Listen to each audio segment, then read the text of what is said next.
Charles Darwin نے ایک theory پیش کی جسے تھیوری آف ایوولوشن کہا جاتا ہے۔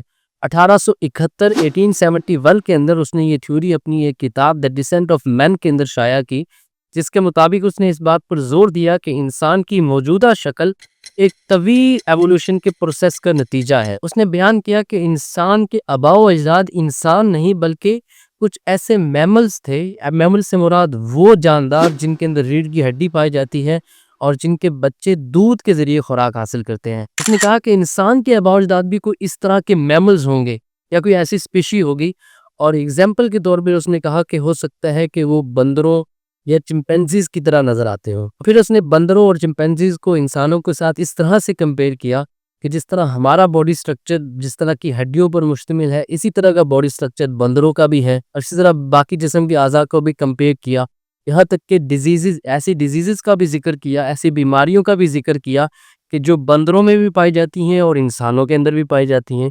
تو اس طرح کے کمپیریزن کے ساتھ اس نے یہ بات ثابت کرنا چاہی کہ ہو سکتا ہے کہ انسان بھی اس طرح سے ایوالو ہوئے ہیں، لیکن اس کے برعکس اسلام کا نظریہ بالکل مختلف ہے۔ اسلام اس ایوولوشن کو نہیں مانتا، بلکہ اسلام واضح طور پہ بیان کرتا ہے کہ انسان کی پیدائش کسی ایوولوشن کا نتیجہ نہیں ہے، بلکہ اللہ پاک نے انسان کو اپنی قدرت کاملہ کے ذریعے پیدا کیا ہے، تخلیق فرمایا ہے، کریٹ کیا ہے، نہ کہ ایوالو کیا ہے۔ تو آئیے اسی چیز کو سمجھتے ہیں اس ویڈیو کے اندر کہ حقیقت کیا ہے۔ ہم بطور مسلمان اس چیز پہ بلیو رکھتے ہیں کہ انسانوں میں سب سے پہلے جو انسان پیدا کیے گئے وہ حضرت آدم علیہ السلام ہے۔ تو آئیے جان لیتے ہیں کہ حضرت آدم علیہ السلام کی تخلیق کیسے ہوئی۔ اس سے انشاءاللہ ہمارا یہ وسوسہ بھی دور ہو جائے گا کہ انسان ایوالو ہوا یا کریٹ ہوا۔ تو ناظرین، حضرت آدم علیہ السلام نہ تو باپ کے ذریعے پیدا ہوئے اور نہ ہی ماں کے ذریعے، بلکہ اللہ پاک نے آپ کو مٹی سے تخلیق فرمایا۔ اور وہ یوں کہ جب اللہ پاک نے حضرت آدم علیہ السلام کو پیدا کرنے کا ارادہ فرمایا تو حضرت اسرائیل علیہ السلام کو زمین پر بھیجا اور فرمایا کہ وہاں سے ایک مٹھی میں مٹی لے کر آؤ۔ تو جب حضرت اسرائیل علیہ السلام پلینٹ ارتھ کے اوپر اترے تو یہاں سے انہوں نے اپنی مٹھی کے اندر مٹی کو اٹھایا تو پوری زمین کی اوپری پرت ایک چھلکے کے مانند آپ کی مٹھی میں آ گئی، اور اس مٹھی کے اندر جو مٹی تھی وہ 60 قسم کی مختلف مٹیوں کا ایک مجموعہ تھی۔ یعنی اس مٹھی کے اندر جو مٹی تھی اس کے اندر سفید رنگ کی بھی، سیاہ رنگ کی بھی، سرخ رنگ، زرد رنگ، اس طرح کے مختلف رنگوں کی اور اسی طرح مختلف پراپرٹیز کی، یعنی سخت، نرم، میٹھی، کڑوی، پھیکی، نمکین، اس طرح کی مختلف پراپرٹیز والی مٹیاں اس مٹی کے مجموعے کے اندر شامل تھیں جو حضرت اسرائیل علیہ السلام کی مٹھی میں تھی۔ پھر اس مٹی کو مختلف پانیوں کے ساتھ گوندا گیا اور ایک مدت تک گوندنے کے بعد وہ مٹی چپکتی ہوئی مٹی بن گئی۔ مزید ایک مدت تک گوندنے کے بعد وہ مٹی بودار گارا بن گئی۔ پھر اس مٹی کو سکھایا گیا اور سوکھنے کے بعد وہ مٹی کھنکھناتی اور بجتی ہوئی مٹی بن گئی۔ ناظرین، یہ قرآن پاک کے الفاظ ہیں، بجتی ہوئی مٹی۔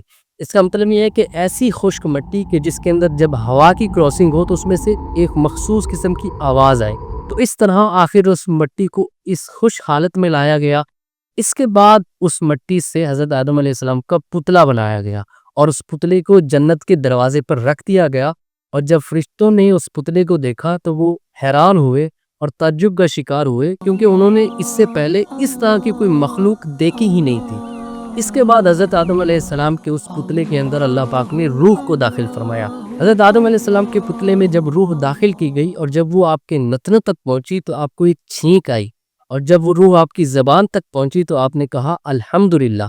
اس پر اللہ پاک نے فرمایا یرحمک اللہ، یعنی اللہ تجھ پر رحمت فرمائے، اور ساتھ فرمایا اے ابو محمد، اے آدم، میں نے تجھ کو صرف اپنی حمد ہی کے لیے پیدا کیا ہے۔ اس کے بعد آہستہ آہستہ پورے بدن کے اندر روح داخل ہوئی اور حضرت آدم علیہ السلام زندہ ہو کر اٹھ کھڑے ہوئے۔ ناظرین، حضرت آدم علیہ السلام کی کنیت ابو البشر اور ابو محمد ہے، اور آپ کا لقب صفی اللہ ہے۔ حضرت آدم علیہ السلام نے تقریباً 960 برس کی عمر پائی، اور جب آپ کی وفات کا وقت قریب آیا تو اس وقت آپ کی اولاد کی تعداد تقریباً 1,00,000 تھی، جنہوں نے مختلف مکانوں اور صنعتوں کے ذریعے زمین کو آباد کیا۔ اللہ پاک نے قرآن پاک کے اندر مختلف مقامات پر حضرت آدم علیہ السلام کی تخلیق کو بیان فرمایا، جیسا کہ پارہ نمبر 3 میں اللہ پاک ارشاد فرماتا ہے ان مثل عیسیٰ عند اللہ کمثل آدم خلقہ من تراب ثم قال له کن فیکون، یعنی عیسیٰ کی کہاوت اللہ کے نزدیک آدم کی طرح ہے کہ اسے مٹی سے بنایا اور کہا ہو جا تو ہو جاتا ہے۔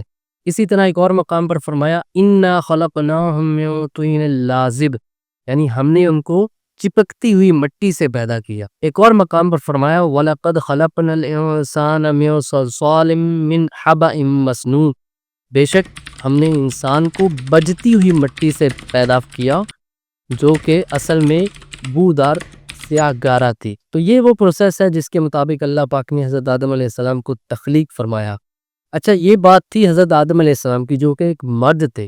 عورت کو کیسے تخلیق فرمایا، اس کا ذکر کچھ یوں ملتا ہے۔ تخلیق کے بعد حضرت آدم علیہ السلام چونکہ جنت میں رہ رہے تھے، تو جنت میں آپ صرف اکیلے انسان تھے، تو اس اکیلے پن کی وجہ سے آپ کچھ اداس ہوئے، تو اس پر اللہ پاک نے حضرت آدم علیہ السلام پر نیند طاری کی۔ حضرت آدم علیہ السلام سو گئے۔ اسی حالت میں اللہ پاک نے آپ کی بائیں پسلی سے ایک عورت کو پیدا کیا جسے ہم حضرت حوا رضی اللہ تعالیٰ عنہ کے نام سے جانتے ہیں۔ جب حضرت آدم علیہ السلام بیدار ہوئے تو آپ نے اپنے پاس ایک حسین و جمیل عورت کو پایا، تو آپ نے اس سے پوچھا کہ تم کون ہو اور یہاں کس لیے آئی ہو؟ تو اس پر حضرت حوا رضی اللہ تعالیٰ عنہ نے جواب دیا کہ میں آپ کی بیوی ہوں اور اللہ پاک نے مجھے آپ کے انس اور تسکین کے لیے پیدا کیا ہے۔ اس بات کو اللہ پاک نے یوں ارشاد فرمایا وَخَلَقَ مِنْهَا زَوْجَهَا وَبَثَّ مِنْهُمَا رِجَالًا كَثِيرًا وَنِسَاءً، اور اسی میں سے اس کا جوڑا بنایا اور ان دونوں سے بہت مرد و عورت پھیلا دیے۔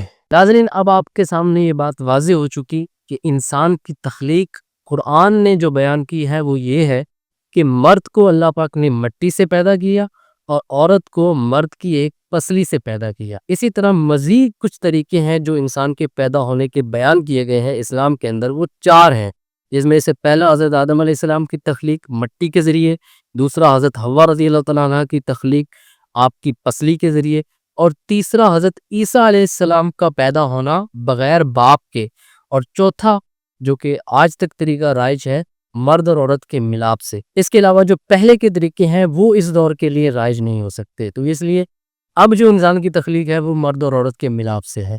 تو اس بات سے ہمیں یہ پتہ چلا کہ انسان کی تخلیق کسی ایوولوشن کے تھرو نہیں ہوئی، بلکہ اللہ پاک نے ڈائریکٹلی انسان کو کریٹ کیا ہے۔ اب وہ مسلمان جو اس طرح کی تھیوریز کو بھی مانتے ہیں اور سائنس کو فالو کرتے کرتے اس حد تک آگے بڑھ گئے ہیں کہ وہ خدا ہی کا انکار کر بیٹھے اور ایتھیسٹ ہو گئے، ان کو سوچنا چاہیے کہ اسلام ایک مذہب ہے اور سائنس ایک فن ہے، اور سائنٹیفک لاز اور سائنٹیفک ریسرچز کے اوپر آپ اپنے ایمان کا فیصلہ کس طرح کر سکتے ہیں۔ مثال کے طور پہ میں بھی فزکس کا ایک اسٹوڈنٹ ہوں، ہمارا یہ جسم ہے، یہ پوری کائنات ہے، یہ سب بنی ہے ایک بنیادی جز کے ذریعے جس کو ایٹم کہا جاتا ہے۔